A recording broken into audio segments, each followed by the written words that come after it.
পাকিস্তানের গণমাধ্যম কয়েকদিন আগে একটা সংবাদ প্রচার করেছিল যে এক যুবক তার মা মারা গেছে সপ্তাহখানিক হবে।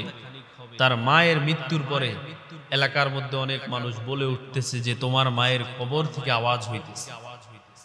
এই কথা বলার পরে যুবক চিন্তায় পড়ে গেল যে মা মারা গেল, এক সপ্তাহ হয় নাই, এখনো দুঃখটা কাটে উঠতে পারে নাই। অনেক মানুষ বলতেছে আমার মায়ের কবর থেকে নাকি শব্দ হইতেছে। ওই যুবক তখন এলাকার আশেপাশের তদন্ত কমিটি এবং ময়না তদন্তকারী পুলিশের সাথে গিয়ে যোগাযোগ করলো। শুনলাম নাকি আমার মা এখনো কবরের মধ্যে জীবিত আছে, আমি আমার মাকে কবর থেকে উঠিয়ে দেখতে চাই, কবরটা খুলতে চাই। এই যুবক যখন সব যেই ঘটনাটা পুরা পাকিস্তানকে আলোড়ন করেছে, ওই প্রদেশে যেই ঘটনাটা ঘটেছে, তখন যুবক পুলিশ এবং ডাক্তারের মাধ্যমে তার মায়ের কবরটা খুললো।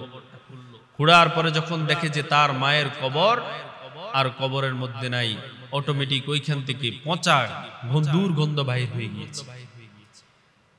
এই ঘটনাটা যখন পাকিস্তানের সাংবাদিকরা তাকে যখন জিজ্ঞাসা করে তোমার মায়ের কবর যখন আমরা খুঁড়ে দেখলাম, মায়ের কবর খুঁড়ার পরে দেখলাম যে পচা লাশ হয়ে আছে, তুমি কি কারণে বলেছিলে যে তোমার মায়ের কবর থেকে শব্দ হইতেছে?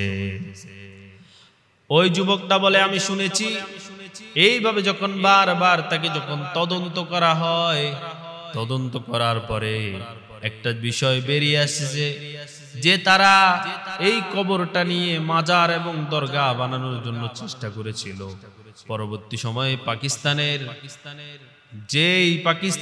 যেই প্রশাসন আছে, ওই প্রশাসন ঠিক থাকার কারণে পরবর্তী সময়ে তারা এই কবরটার মধ্যে মাজার বানাইতে পারে নাই। যেমনি দেখেন বাংলাদেশের মধ্যে মাজারের বর্তমানে অভাব নাই। চট্টগ্রাম যাবেন, বাইজিদ বোস্তামির মাজার দেখবেন, অথচ নির্ভরযোগ্য কোনো দলিল নাই যে বাইজিদ বোস্তামি বাংলাদেশের মধ্যে একবার আসছে।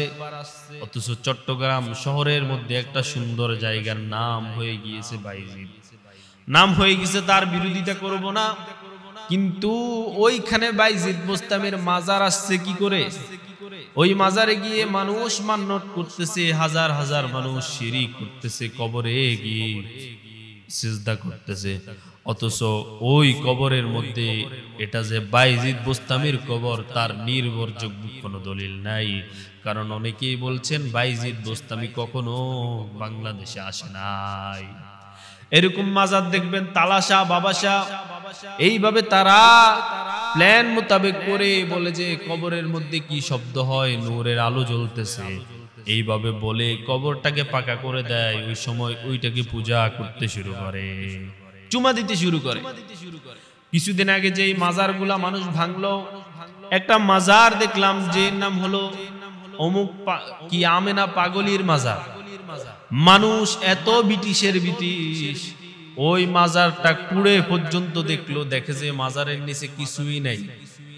এক হাত দুই হাত নয়, 20 হাত কুড়ে দেখলো যেই কবরটা তারা পাকা করে এতদিন সিজদা করতো, ওই কবরের মধ্যে কিছুই নাই। যদি মানুষের কবর হয়ে থাকে সেটা পচে গলে মাটি হয়ে গিয়েছে। আর যদি অনেক সময় মানুষের কবরে তারা দেয় না, একটা কলা গাছের আনি শোয়াইয়া কবর দেয়, কবর দেওয়ার পরে ওইখানে মাজার দিয়ে দেয়।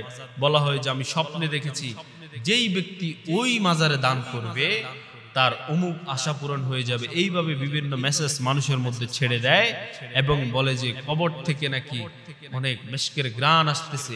এই সমস্ত কথা বলে তারা এই সমস্ত কথা বলে ছেড়ে দেয়। পরবর্তী সময়ে এটা মাজার হয়ে ওঠে।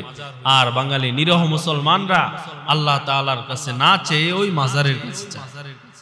কিয়ামতের দিন ওই সমস্ত মানুষদেরকে আল্লাহ তাআলা দাঁড়া করাইবেন যারা মাজারে গিয়ে আল্লাহ তাআলার কাছে না সন্তান না চেয়ে মাজারে গিয়ে সন্তান চেয়েছিল বাবার কাছে।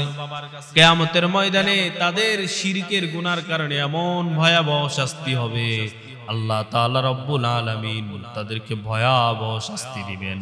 কারণ আল্লাহ বলছেন যে দুইটি গুনাহ আল্লাহ কখনো ক্ষমা করেন না, তওবার মাধ্যমে ক্ষমা পাওয়া যায় না, যেটা হলো যেখানে শিরিক করা হয়। যারা শিরিক করে তাদেরকে আল্লাহ রব্বুল আলামিন কখনোই ক্ষমা করেন না।